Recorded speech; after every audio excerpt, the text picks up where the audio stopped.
आज का हमारा टॉपिक है व्यावसायिक अर्थशास्त्र और निर्णय विज्ञान, business economics and decision science. Business economics जटिल पर्यावरण में व्यावसायिक प्रबंधकों को विविध प्रकार के निर्णय लेने में सहायता पहुंचाती है।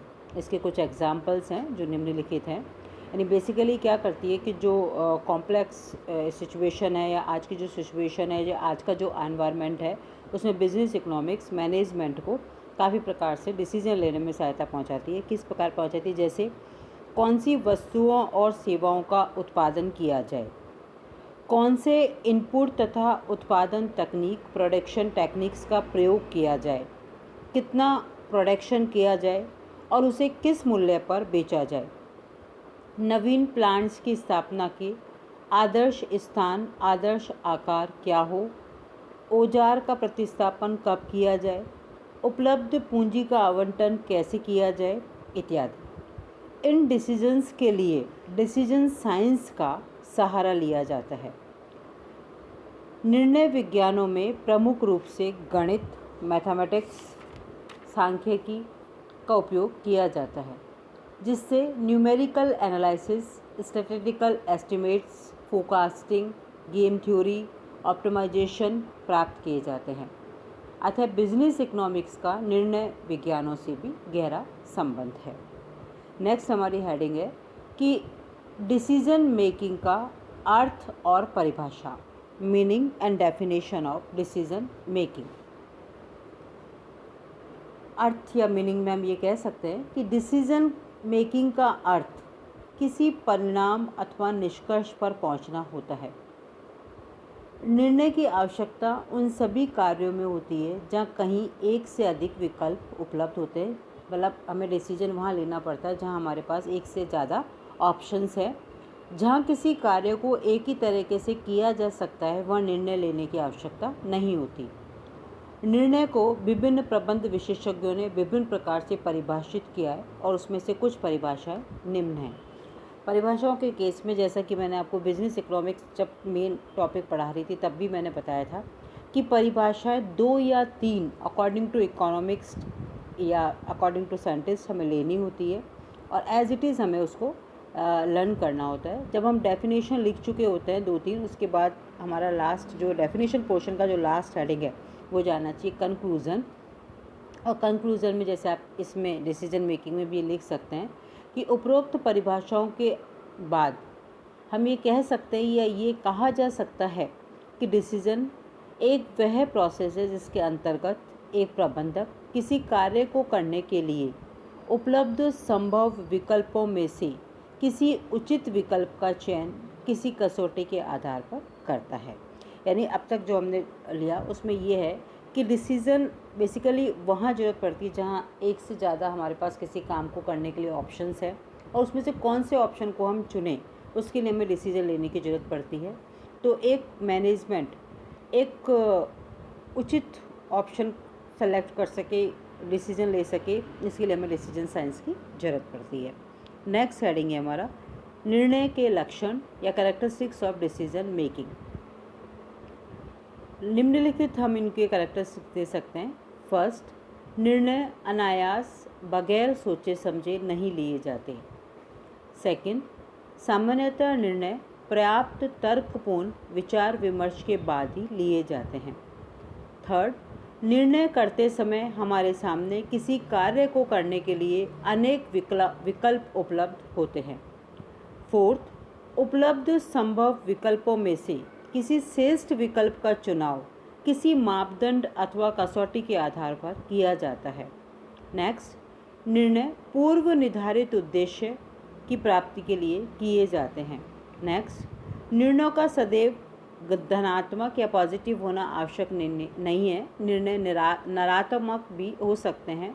निर्णय करने की भावना भी निर्णय हो सकती है। नेक्स्ट, निर्णय में वचनबद्धता कमिटमेंट होती है। नेक्स्ट, निर्णय स्वयं में एक लक्ष्य नहीं होता बल्कि यह तो अंतिम लक्ष्य प्राप्ति का एक साधन होता है। निर्णय संबंधित अधिकारी अथवा उस कार्य के लिए नियुक्त समिति द्वारा लिए जाते हैं। नेक्स्ट, निर्णयों में समय तत्व का अत्यधिक महत्व है। नेक्स्ट, निर्णय लेने में दृढ़ता होनी आवश्यक है। और नेक्स्ट एंड लास्ट, निर्णय लेने से पूर्व आवश्यक होने पर विशेषज्ञों से परामर्श किया जा सकता है। These are the characteristics of decision making.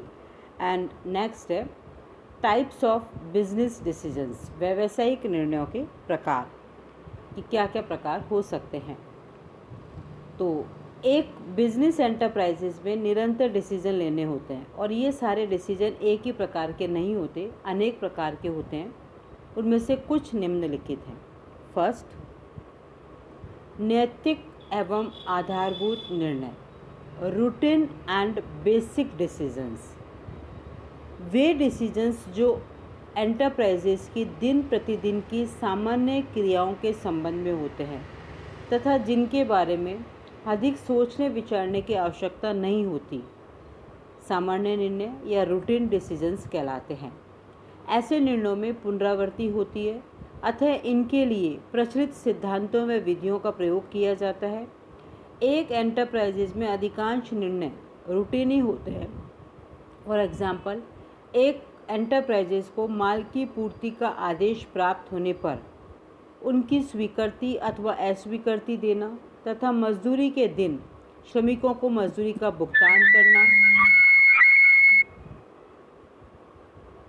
भुगतान करना किसी उपक्रम में महत्वपूर्ण मामलों पर लिए जाने वाले निर्णयों को आधारभूत अथवा महत्वपूर्ण निर्णय कहा जाता है।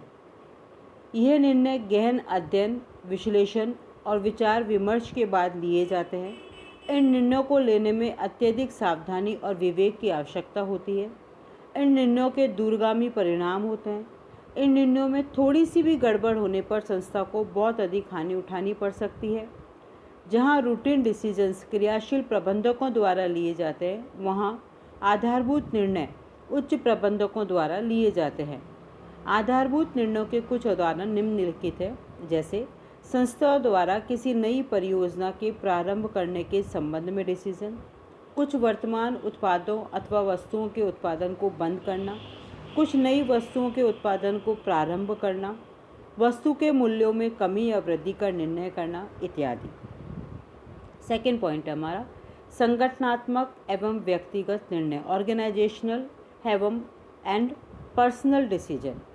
जब किसी एंटरप्राइजेज के अधिकारी द्वारा अपनी आधिकारिक स्थिति में उपक्रम के लिए जो निर्णय लिए जाते हैं तथा जिनका संस्थान के अन्य व्यक्तियों को भारान्पण किया जा सकता है, ऐसे निर्णय संगठनात्मक निर्णय कहलाते हैं। जैसे क्रय प्रबंधक, परचेज मैनेजर द्वारा विभिन्न वस्तुओं के क्रय के संबंध में निर्णय लेना तथा इनके कार्यान्वयन के लिए अपने अधीनस्थों को अधिकृत करना संगठनात्मक निर्णय है। जबकि उपक्रम के किसी अधिकारी द्वारा अपनी स्वयं की व्यक्तिगत स्थिति में निर्णय लेना व्यक्तिगत निर्णय कहलाता है। यह निर्णय आधिकारिक स्थिति में नहीं लिए जाते, अतः इनका संस्था के अन्य व्यक्तियों को भारान्पण नहीं किया जा सकता। यह निर्णय संस्था की गतिविधियों को प्रभावित नहीं करते। व्यक्तिगत निर्णयों के कुछ एग्जाम्पल्स, जैसे एक संस्था के किसी अधिकारी द्वारा आकस्मिक अवकाश का निर्णय लेना, अधिकारी द्वारा अपनी पोशाक का निर्णय लेना इत्यादि। तीसरा पॉइंट है हमारा कार्यात्मक तथा अकार्यात्मक निर्णय, programmed and non programmed decision. कार्यात्मक निर्णय रूटीन एवं पुनरावृत्ति प्रकृति के होते हैं। इन निर्णयों को लेने की एक निश्चित एवं सुव्यवस्थित प्रणाली का निर्धारण पहले से ही कर लिया जाता है। उदाहरण के लिए मजदूरों को साप्ताहिक या मासिक मजदूरी का भुगतान। इसके विपरीत अकार्यात्मक निर्णय अनुपम, अनोखे और बेजोड़ प्रकृति के होते हैं तथा किसी विशेष परिस्थिति के उत्पन्न होने पर ही लिए जाते हैं। इन निर्णयों में लेने की प्रणाली पूर्व निर्धारित नहीं होती। ये निर्णय किसी ऐसी समस्या से संबंधित होते हैं जो संस्था में पहले कभी उत्पन्न नहीं हुई, अतः यह निर्णय समस्या के गहन अध्ययन और विश्लेषण के बाद लिए जाते हैं। फॉर एग्जाम्पल, किसी नवीन उन्नत संयंत्र की स्थापना का निर्णय अकार्यात्मक निर्णय कहलाएगा। फोर्थ पॉइंट है नीति संबंधी निर्णय एवं परिचालन संबंधी निर्णय, policy decision and operating decisions. एक संस्था में उच्च प्रबंधकों द्वारा लिए जाने वाले उन निर्णयों को नीति संबंधी निर्णय कहते हैं जो संपूर्ण संस्था को प्रभावित करते हैं। कर्मचारियों को बोनस देने के संबंध में निर्णय, कर्मचारियों को मौद्रिक तथा अमौद्रिक प्रोत्साहन से संबंधित निर्णय, संस्थान के वित्तीय ढांचे के संबंध में निर्णय, नीति संबंधी निर्णयों के उदाहरण हैं। परिचालन अथवा क्रियात्मक निर्णय वे निर्णय होते हैं जो नीति संबंधी निर्णयों को क्रियान्वित करने के लिए निम्न स्तरीय प्रबंधकों द्वारा लिए जाते हैं। इन्हें एडमिनिस्ट्रेटिव डिसीजंस अथवा चालू निर्णय भी कहते हैं। फॉर एग्जाम्पल, उच्च प्रबंधक ने कर्मचारियों को निश्चित दर से बोनस देने की नीति संबंधी निर्णय ले लिया।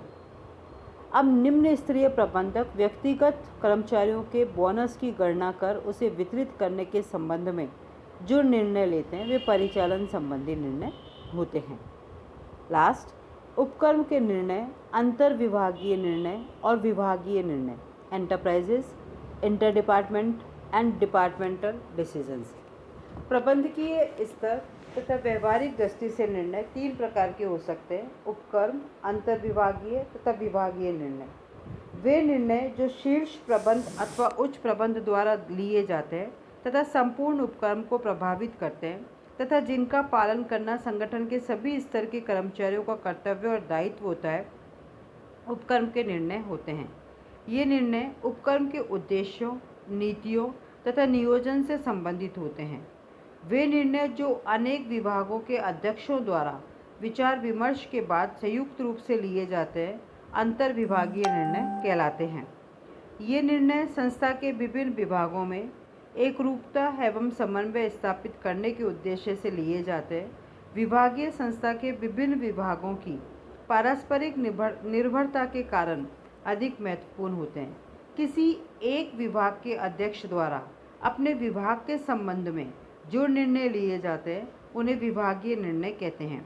फॉर एग्जाम्पल, उत्पादन प्रबंधक द्वारा उत्पादन विभाग के विभिन्न कर्मचारियों के बीच कार्य विभाजन के संबंध में लिए गए निर्णय विभागीय निर्णय कहलाएंगे। इस प्रकार ये हमारे प्रकार जो 5 तरह के हैं ये अपन ने डिस्कस किए। नेक्स्ट टॉपिक जो हमारा आता है वो आता है इम्पोर्टेंस ऑफ डिसीजन मेकिंग, निर्णय का महत्व। सभी बिजनेस एंटरप्राइजेज में, चाहे वो छोटी हो चाहे वो बड़े हो, प्रबंधकों को इनके कुशलतापूर्वक संचालन के लिए अनेक प्रकार के कार्य करने होते हैं। प्रबंधक जो कुछ भी कार्य करते हैं वे डिसीजन के द्वारा ही करते हैं, अतः डिसीजन प्रबंध का सबसे महत्वपूर्ण कार्य होता है। एक उपक्रम की सफलता उसके प्रबंधकों द्वारा किए गए निर्णयों की कुशलता पर निर्भर करती है। इसलिए व्यावसायिक उपक्रमों के प्रबंध में निर्णय का अत्यधिक महत्व है और इस महत्व को हम निम्न पॉइंट्स के आधार पर एक्सप्लेन कर सकते हैं। फर्स्ट, उपक्रम की नीतियों का निर्धारण करना, determination of policies of the enterprises. उपक्रम की नीतियों का निर्धारण उच्च प्रबंध को करना होता है। उच्च प्रबंध उपक्रम की संपूर्ण नीति तथा विभिन्न क्षेत्रीय नीतियों का निर्धारण डिसीजन द्वारा ही करता है। उपक्रम की स्थापना निश्चित उद्देश्य के लिए की जाती है। उनकी प्राप्ति के लिए व्यापक विवरण तैयार करने होते हैं और विवरणों के आधार पर उपक्रम की नीतियों का निर्माण करना होता है। नीतियाँ उद्देश्यों को प्राप्त करने हेतु लिए गए निर्णय ही होते हैं। नीतियाँ भावी निर्णय का भी आधार होती हैं। दूसरा महत्व का पॉइंट है हमारा प्रबंध के आधारभूत कार्यों का निष्पादन, फंडामेंटल फंक्शंस ऑफ मैनेजमेंट। प्रबंध के आधारभूत कार्य नियोजन, संगठन, अभिप्रेरण, समन्वय तथा नियंत्रण निर्णय द्वारा ही निष्पादित होते हैं। यदि एक प्रबंधक अच्छे निर्णय नहीं ले सकता तो वह अपना कोई भी कार्य कुशलतापूर्वक नहीं कर सकता। पहला पॉइंट है जैसे हमारा कि नियोजन एवं निर्णय। प्रबंधक को नियोजन करते समय क्या करना है, कैसे करना है, कब करना है, कहाँ करना है, किसके द्वारा किया जाना है आदि के संबंध में डिसीजन लेने होते हैं। नियोजन भविष्य को प्रभावित करने वाले निर्णयों को वर्तमान में लेने की प्रभावपूर्ण विधि होती है। अतः नियोजन में प्रबंधक भविष्य के संबंध में वर्तमान में निर्णय लेता है। सेकेंड है संगठन एवं निर्णय। पहला प्लानिंग, दूसरा ऑर्गेनाइजेशन। ऑर्गेनाइजेशन में उपक्रम की क्रियाओं को विभिन्न वर्गों में बांटा जाता है। उन्हें विभिन्न व्यक्तियों को पूरा करने के लिए सौंपा जाता है। विभिन्न व्यक्तियों को संगठन संरचना के अंतर्गत कार्यों को पूरा करने के लिए आवश्यक अधिकार दिए जाते हैं। उन्हें अपने कार्यों के लिए उत्तरदायी बनाया जाता है। इस संगठन कार्य में प्रबंधकों को निर्णय करना होता है कि संगठन के किस रूप को अपनाया जाए, किस व्यक्ति को क्या कार्य सौंपा जाए, उसे पूरा करने के लिए क्या अधिकार दिया जाए, अधिकारों का केंद्रीकरण किस सीमा तक हो, अधिकारों का भारांपन किस सीमा तक किया जाए। प्लानिंग, ऑर्गेनाइजेशन और थर्ड आता है हमारा अभिप्रेरण। अभिप्रेरण मोटिवेशन एवं निर्णय। कर्मचारियों से उनकी पूर्ण क्षमता के अनुसार कार्य लेने के लिए उन्हें अभिप्रेरित करना आवश्यक होता है। प्रबंधक अभिप्रेरण के लिए यह निर्णय लेता है कि किस कर्मचारी को किस समय कितना या किस तरह अभिप्रेरित किया जाए। प्रबंधक कर्मचारियों को अभिप्रेरित करने के लिए वित्तीय तथा गैर वित्तीय अभिप्रेरणों का उपयोग करता है। इनके संबंध में अनेक प्रकार के निर्णय करने होते हैं। नेक्स्ट, समन्वय एवं निर्णय, कोऑर्डिनेशन एवं डिसीजन। उपक्रम की विभिन्न क्रियाओं, विभिन्न विभागों तथा विभिन्न कर्मचारियों के कार्यों में समन्वय सहायक होता है। प्रबंध अपने विभिन्न निर्णय द्वारा ही इसमें समन्वय स्थापित करता है। नेक्स्ट, नियंत्रण एवं निर्णय। नियंत्रण कार्य के अंतर्गत विभिन्न प्रमापों का नियंत्रण, निर्धारण, वास्तविक निष्पादन की प्रमापों से तुलना, विचलन की मात्रा, उसके कारण तथा सुधारात्मक उपयोग शामिल होते हैं। ये सभी कार्य प्रबंधक अपने निर्णय द्वारा ही पूरा करता है। इस प्रकार स्पष्ट होता है कि प्रबंध के आधारभूत कार्य निर्णय द्वारा ही संपन्न होते हैं। थर्ड पॉइंट है प्रबंधकों की कार्य क्षमता का मूल्यांकन, evaluation of efficiency of managers. किसी भी उपक्रम के प्रबंधकों की कार्य क्षमता अथवा कुशलता को उनके द्वारा लिए गए निर्णयों से मापा जा सकता है।